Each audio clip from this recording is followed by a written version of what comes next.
how does our future look like in terms of filmmaking? Like, how does it change? And one of those things is, of course, generative AI for video. But we get a lot of pushback whenever we report about anything AI related, because our audience are professional filmmakers, right? So they feel threatened, a lot of them at least, feel threatened by what's happening. So these are just some example comments that we get on some of the latest articles on Gen AI technology.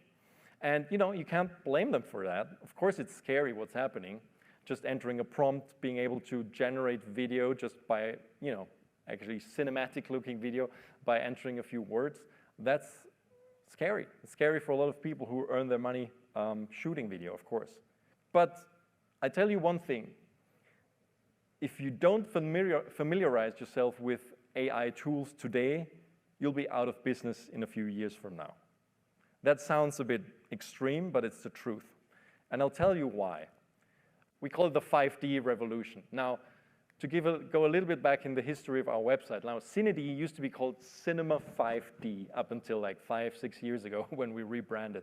And that name comes from the Canon EOS 5D Mark II camera that was introduced in 2008, a DSLR camera that Canon just treated like many others, right? It just was a DSLR.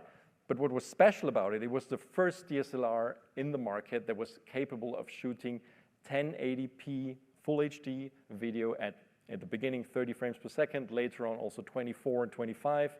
So really being able to have a proper frame rate that we need for video in full HD. Now, why was that special? Well, it's a large sensor, it's a full frame sensor.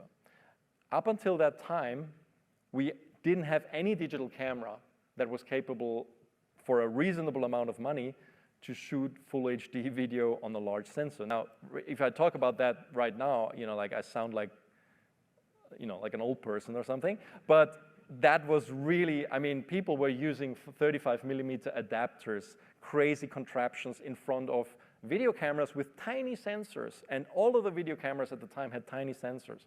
So take a wild guess where that left all those naysayers that actually said, well, we will never shoot with a photo camera on a big set. There were a lot of people like that. They're out of business now. Those are literally people who now struggle to find work. Like if you never made that change, if you were still stubborn enough to keep at the old ways, you were in trouble, because the entire industry changed over the next 10 years. As we know, all the technology has become, like especially cameras, has become so much more affordable.